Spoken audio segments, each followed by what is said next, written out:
Many students lose marks on signs, minus minus, negative plus negative, or sign charts that are easy to forget during an exam. In the next few minutes, we will use one single picture to make every integer rule visible, allowing you to solve problems like these. Welcome to Math Time. I am Alka Ma'am. Draw a line and put 0 in the middle. A negative number is a position to the left of 0 on this line. We are going to visualize every integer as an arrow starting from 0. +4 is an arrow pointing right. -4 is an arrow pointing left. They have the exact same length, but the sign determines their direction. Addition is the act of walking these arrows end to end. To solve 3 plus -5, walk the right 3 arrow, then attach a left 5 arrow to its tip. You land on -2. The common rule, subtracting the smaller length from the bigger one, is simply a description of what happens when you walk arrows pointing in opposite directions. Defining subtraction as taking away often causes confusion once we introduce negative numbers. Mathematicians treat subtraction as a shortcut. It means add the opposite. The minus operation tells you to flip the second number's direction, then walk. An opposite is a mirror image across 0. Flipping a left-pointing 3 makes it a right-pointing 3. The length remains the same, but the direction reverses. Practice this move with every subtraction. Flip the second arrow, then walk. 9 minus -4 becomes 9 plus 4.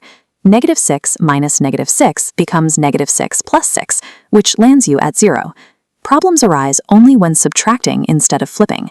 The minus is plus pattern describes the physical result of forcing a left-pointing arrow to flip to the right.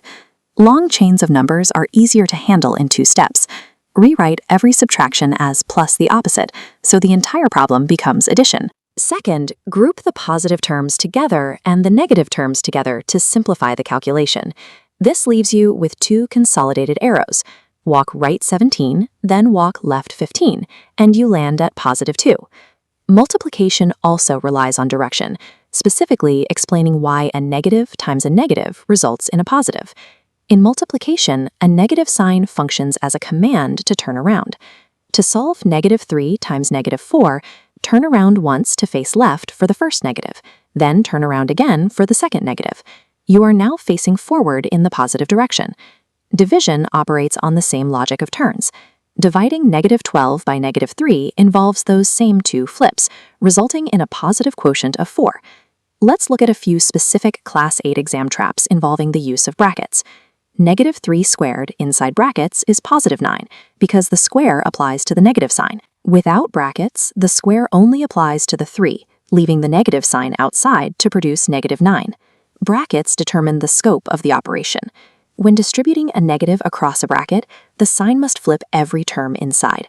It applies to the x, and then it flips the -3 into a +3. Now we can solve the problem from the start.